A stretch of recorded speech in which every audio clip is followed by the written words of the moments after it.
Global Book Network. I'm Zach Feldman. Thanks so much for joining me here on Global Book Network and on Global Book Network's YouTube channel here on YouTube. And joining us over the phone right now, he is an author and a doctor, has a new book out called Bad People Bible. It is PeterJFavaro. Peter, thanks so much for joining me here on Global Book Network. How's everything going? Good. Thanks for having me, Zach. Yeah, anytime. Tell me all about the Bad People Bible. I heard it's and I've read a little bit about it too. It seems like it's a really cool book. Well, so the kind of doctor I am, right, is I'm a forensic expert, Yeah. not the kind you see on TV that solves crimes in, 60 minutes, but I am a psychologist. So I do profiling and I do a lot of work, both civil and internationally on international child abduction cases. So in the course of my work, I have occasion to interact with some really bad people who do some very bad things. Mhm. And then in my clinical work, I also encounter people who are in very bad relationships and who are abused and taken advantage of by bad people. So I decided to write this book as like a handbook for people who are dealing with toxic relationships. And it's actually very on point now because the courts themselves are starting to look at patterns of interaction, toxic patterns of interaction, in making their determinations on things like custody. Yeah, I mean, you go into different details about how to spot manipulation, real strategies for like cutting ties with real toxic people. I mean, how many, what is like, kind of the tell signs of a toxic relationship in your opinion?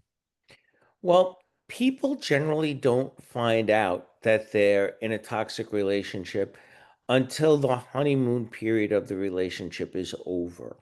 Because toxic people are really, really good starters in relationship.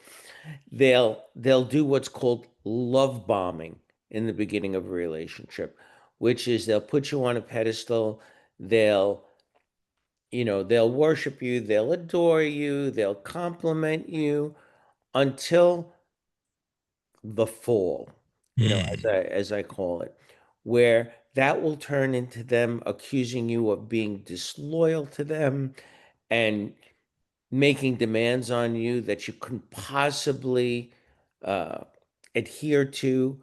And it, in the beginning, especially if you're the type of person who doesn't have great esteem, Hmm. you buy it and you think there's something wrong with you. And that gives the toxic person a chance to really dig in. Yeah. Then control and manipulation take center stage in the relationship, and people become miserable. Yeah. And it gets messy too. Sure. I think, I tell people all the time the way that you can begin to spot a toxic person is every time they see you, they tell you about another fight they had with somebody. Hmm. Uh, Somebody who cut you off on the road, a retail person doesn't treat you right, a family member who doesn't treat you right. And of course, in the beginning of the relationship, the partner has lots of sympathy for that Hmm. until they start to fight with you. Interesting. And it's an interesting take on it too, because I mean, there are so many people who out there who I would just consider toxic myself. Like, but it's like, you don't realize it until you get to know the person too. So it's even more difficult to kind of spot it early. It is. It's almost impossible to spot it early because they're on such good behavior. I give the example all the time. A man and a woman go out on a dinner date, and the man takes charge, knows how to deal with the waiters, cooks dinner, orders dinner for you, you know, talks about how successful he is in business. And, the woman's natural reaction to that is, oh, this is a real man. This is someone I can really connect with.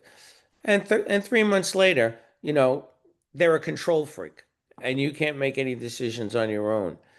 So in the beginning of a relationship, very, very difficult. You know, you have to almost take a forensic approach to it. Listen to what happened with their relationships in the past. Why did things go south for them?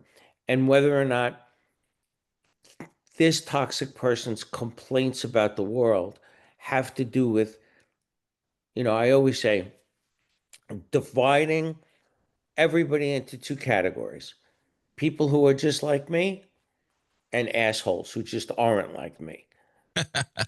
So, they're very hypercritical of everyone, and then they become hypercritical of you. And then And by you were, by oh, that sorry. time, it's Yeah. hard to get out.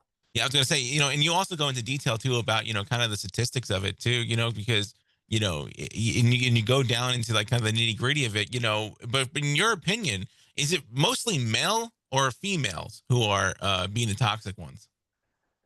There are toxic males and toxic females. I mean, I tend to talk about males most because they're the ones who are more implicated in intimate partner violence relationships.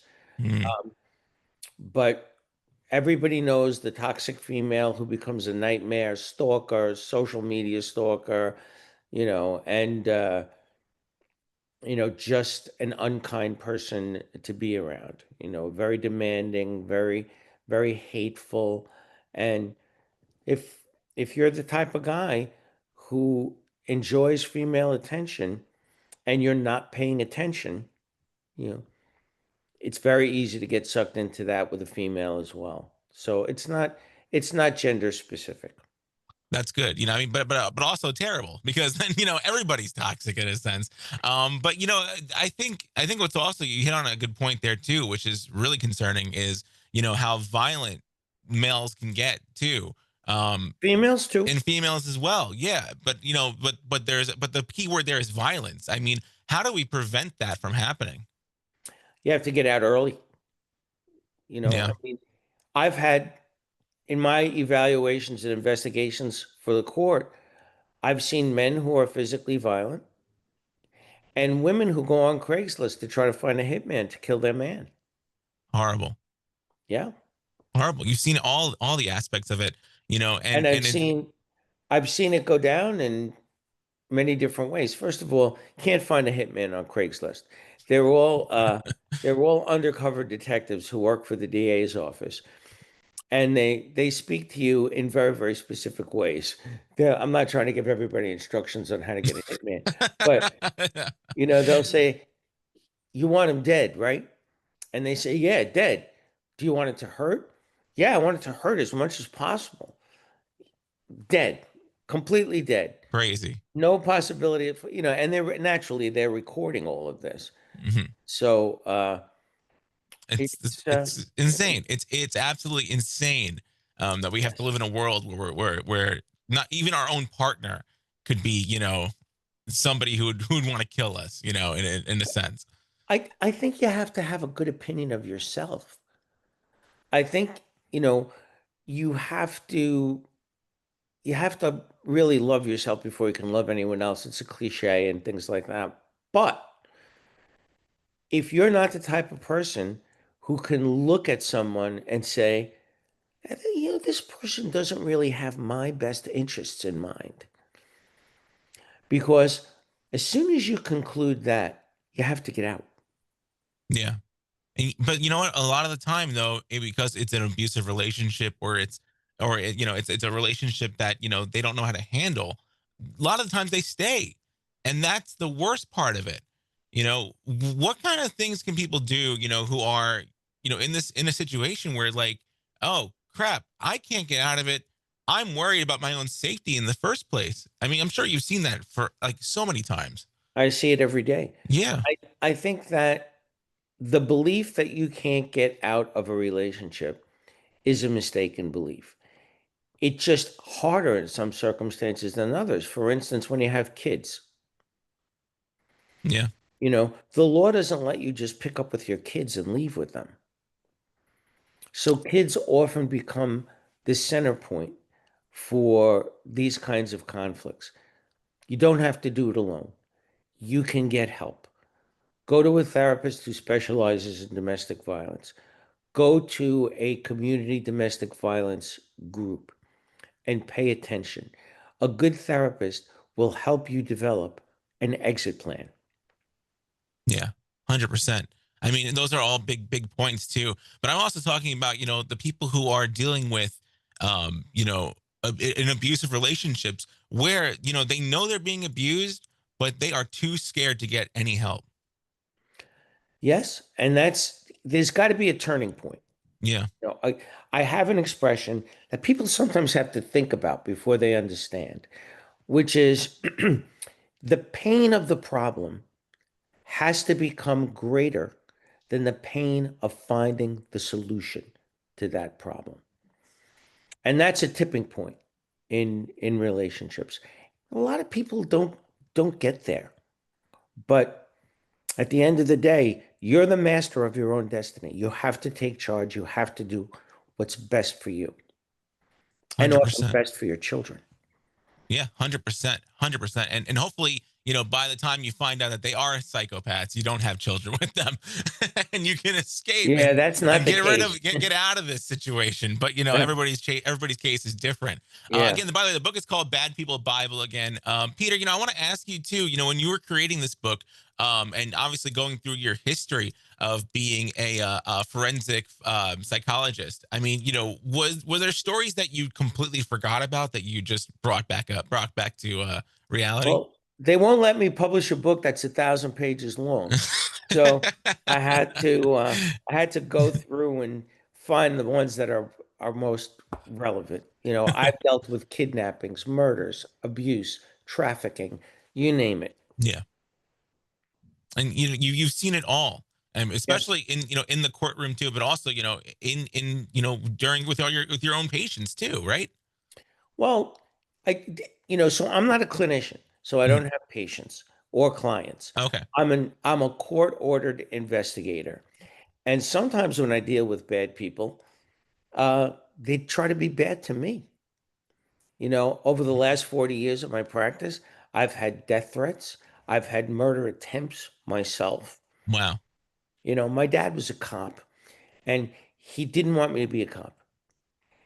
So he wanted me to be a doctor. So So I this was the became a worst. This was doctor. the worst possible way to go around it. Yeah, I became a doctor and carry a firearm to work. So did I really listen? No. No, not at all. Not even close. But you know what? You're doing a great service though by helping so many people who are struggling out there, and that's so commendable. Well, I try. I've been working on an international level uh, on international child abduction cases, which is sort of new work for me, but very exciting and very rewarding and meaningful. But it also places me in danger. Uh, I was told I can't come to Slovenia. Not that I would want to, but that my life would be in danger if I went to Slovenia. Jeez. So. With this job title, I would assume it comes with a bodyguard. No, sometimes I have people who drive for me and hang around with me. I'm not a very big guy, but I grew up in Brooklyn, so I have a pretty thick skin for being pushed around, but it's not enough. My skin is not thick enough to stop a bullet. Listen, I'm the same way. I was born in Brooklyn for a hot minute, and then we moved. But my mom, full Brooklyn, so taught me the ways. Yeah. I have to sort of manage that down a little bit, and I have to try to remove my Brooklyn accent whenever I can because judges across the country, you know, they they always wonder what kind of thug the lawyer is bringing into the courtroom Oh my god. to help the court. So I've tried to settle that down a little bit.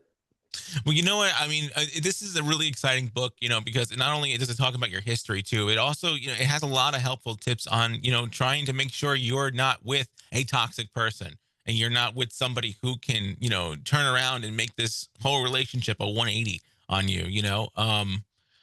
For those who want to, for those who, I guess want to figure out kind of the best way to go about, you know, dealing with something, you know, with dealing with this, you know, what is their best, what is their best course of action in a sense? The first thing is you have to convince yourself it's time to leave. The second thing is you have to start taking little steps. Yeah. Manage your financial independence. And people say, well, does that mean you should steal money from your spouse? Well, I think that means Hell no.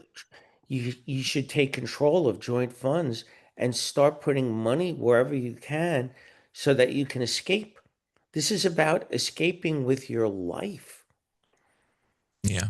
So, the homicide rate for women who are stuck in coercively controlling and abusive relationships is like 20 times higher. Hmm. Interesting. So for women, staying in an abusive relationship can lead to your death. And if you're trying to protect your children, you have to be around for them.